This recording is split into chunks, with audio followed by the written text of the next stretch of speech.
friends. How's it going there? So a fun little exercise put together. I'm calling this one West Texas Campfire Riff. This one is basically 3 chords, G, C, D, right? We have a few different voicings of the D, and I'm basically infusing this melody line throughout, right? And I'll show you 4 different sort of sequences in my PDF here that take these chords, show you the melody line, right? Show you the, highlight the notes that you would hum or whistle, but then just shows how you can take this G, right?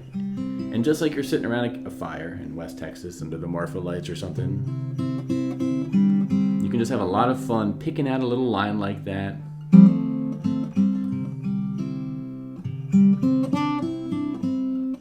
Add some hammer-ons, right? And then go up to a different voicing of the G, perhaps.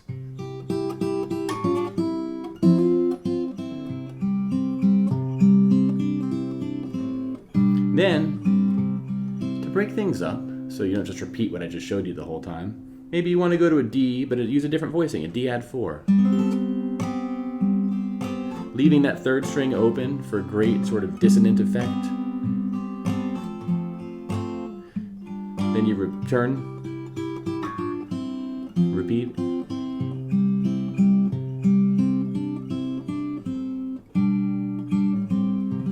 So with the 3 or 4 lines of tab I'll show you here, you can just take this, have some fun, sit back on the couch when you're watching something or when you're playing the guitar out in the patio, whatever your situation may be. This is a great thing to get lost in. It's not too complicated, but it's complicated enough where you can sort of have those little avenues of discovery and all that sort of thing. So again, get the PDF over at my website, playsongnotes.com, lesson 372. Just punch that in the bar there. And thanks to all of you who are supporting me, your monthly or annual donations. It's tremendously appreciated, and I hope you're finding these lessons helpful. But let's dive on in here. I'm going to take off my capo for the bulk of this lesson, and at the very end I'll put it back on capo 5 and do another couple playthroughs with the tab on the screen to sort of show you the difference there. I just think it sounds cool, but I also want to be respectful of y'all without a capo. And before we get into it, the last thing I'll say is check out the Miranda Lambert, Jack Ingram, Jon Randall album, The Marfa Tapes. This riff I put together is inspired by the first track there.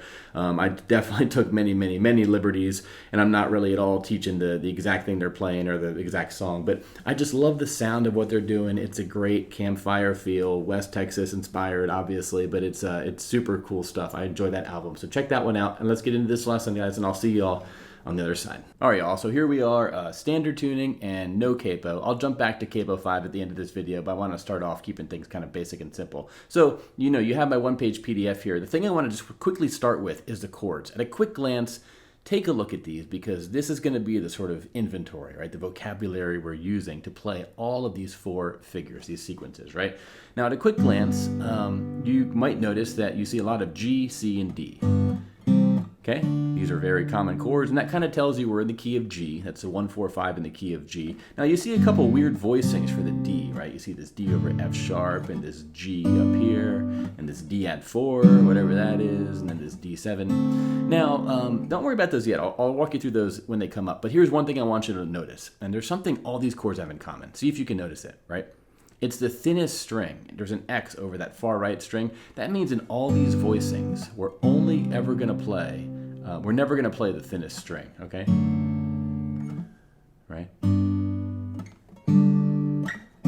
What that does is it sort of gives us just the melodic range we have of the melody we're about to play. We never are going to go up to that high level. And what that does is when we play these chords only using the thinnest 5 strings at most, it keeps the melody from being outshone by those higher notes. We're not going to have those higher notes. So keep that in mind as you learn the rest of this lesson here I'm about to teach you.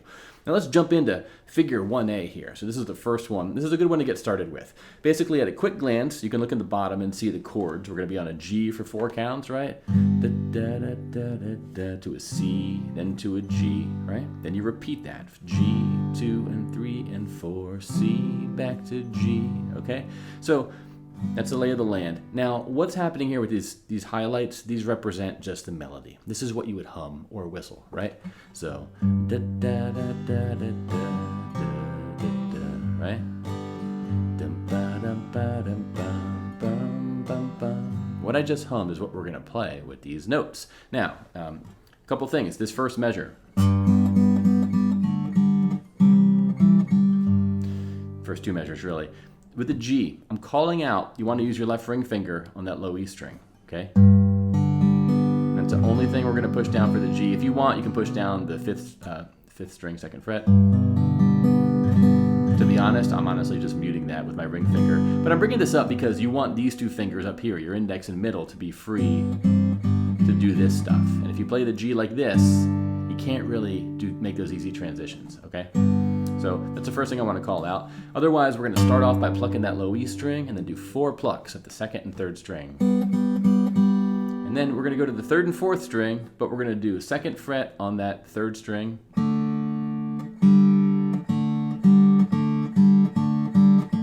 Okay, with the 2nd fret down, left middle, 2nd fret pulled off, and then we're going to go to a C shape. Now, before we get to the C, notice that's basically the counting, right? 1 and 2 and 3 and 4 and... Okay, and when we go to the C, we're basically going to pluck the thickest 3 strings of the C chord, 5th, 4th, and 3rd string. But if you can, on that 4th string, do a hammer on that 2nd fret note. That means you pluck it without it pushed down. Okay, and after you hammer it on, you're going to play the 3rd and 4th string again.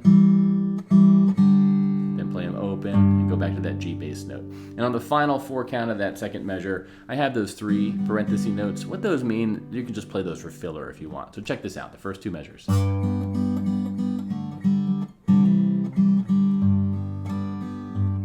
Repeat it.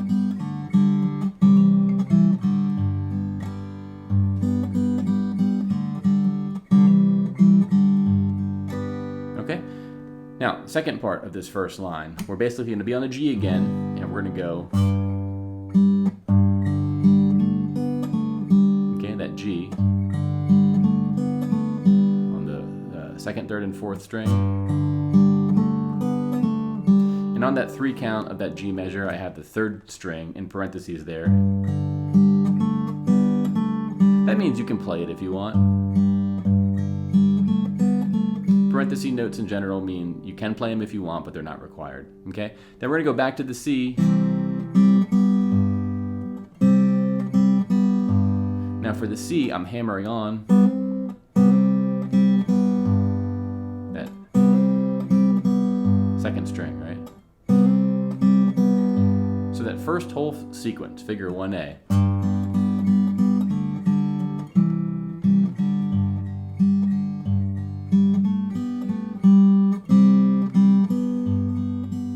hammer-ons are something you can totally just ignore if you want. I would say learn it without the hammer-ons and then add those as you feel comfortable. And I will say when you use the capo and the 5th fret, the hammer-ons become a lot more hearable for whatever reason. I think they're kind of low and muddy when you have no capo on. But that's figure 1A.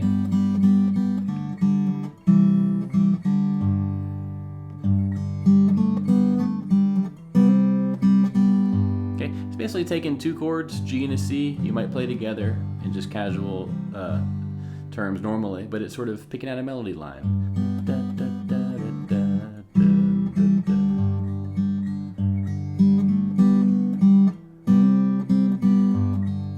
Okay, now let's move on to figure 1B and we'll sort of open this up a little bit. Now it gets a little bit tricky here. This first chord, those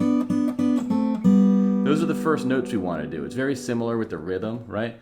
Bum, bum, bum, bum, bum, bum, bum. All right, 3rd and 4th frets of the 2nd and 3rd string.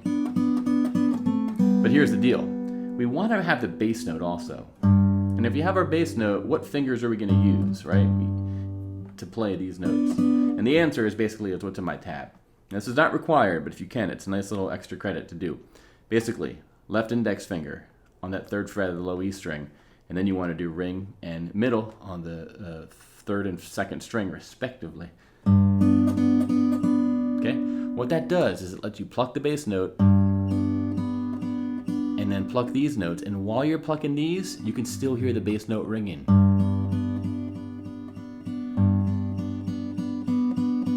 Okay, nice little trick there. But basically we're going to pluck the bass note, 4 plucks here, slide this shape down to 2nd and 1st fret, and then let go. Okay, so that first measure.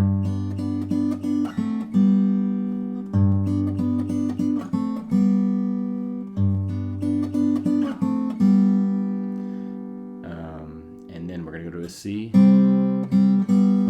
The C measure is just like the one from figure 1A at the very end. And you go back to the 3rd fret of the low E string there. Let's do that again. One thing I'm doing here, nice little tip you might notice, is as you do this, when you do that, when you let go of all the frets, you risk there being some buzzing, right? So what I kind of do is use my thumb to sort of silence that low E string. Watch.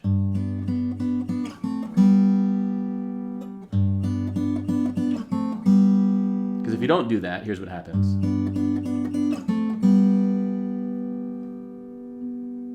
When I touch these strings, I can feel them vibrating, right? You want to use strategic muting. Anyway,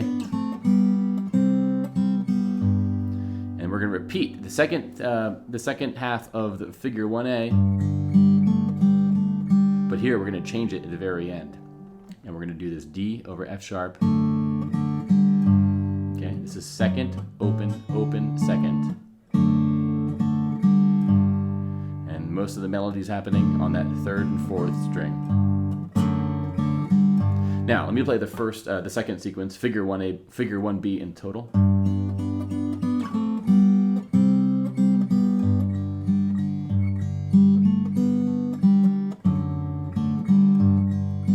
Okay, and what you could do here is just repeat these. You could go back to figure 1A.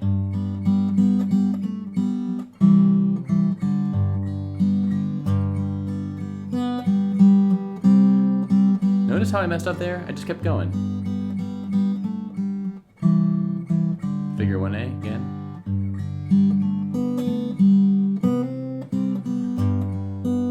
One B.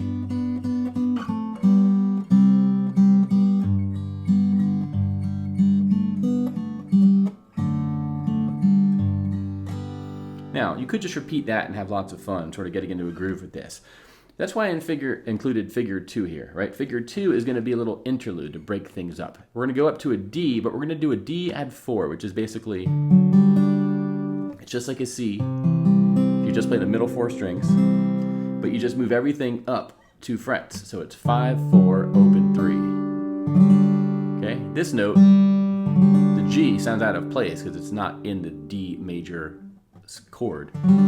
But that gives it some character, right? So what I do here is a bass note strum, back to a C, back to a G. Repeat it. Then I do this little simplified voicing of a D7. Open second first. Okay, so that interlude again, figure 2 interlude.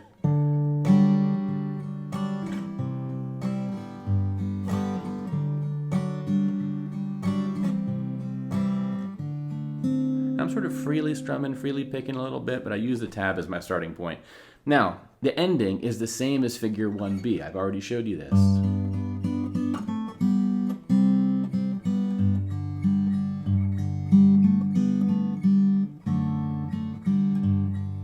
So the whole idea of these 4 sequences is you could play them from beginning to end and then repeat them, and it could just be a nice little jam session for you to get into with yourself. So let me do that here. I'm going to play through figure 1A, 1B, figure 2, and then the ending.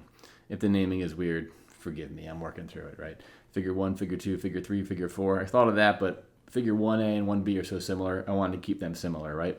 Figure 2 is that interlude, and the ending is just repeating figure 1B. Anyway, let me do it a few times with no capo, and then I'm going to do it with the capo, and you can hear how cool it sounds. So let's get into it.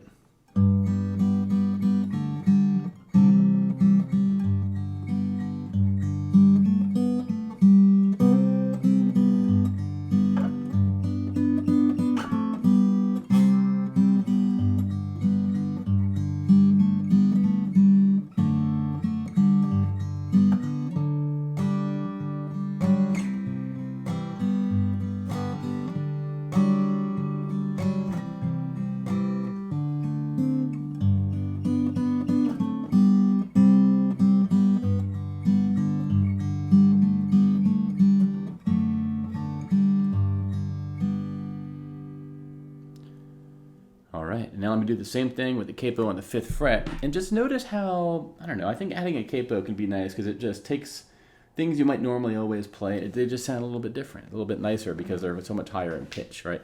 Anyway, let's check it out.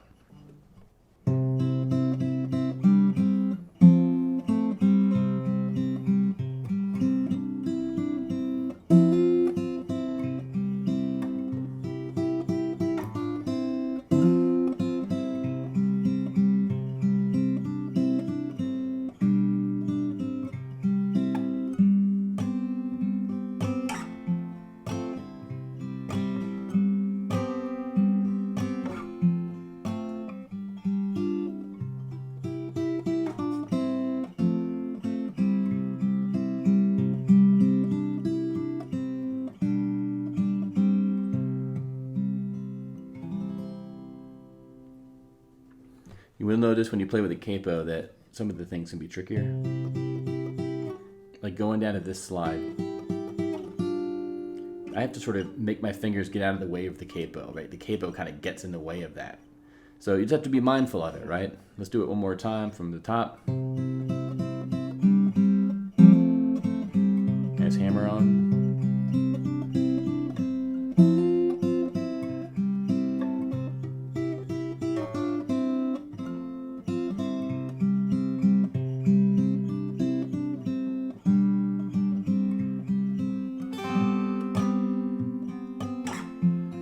This D add 4. Sometimes I'll do a slow raked up strum to get into it, right?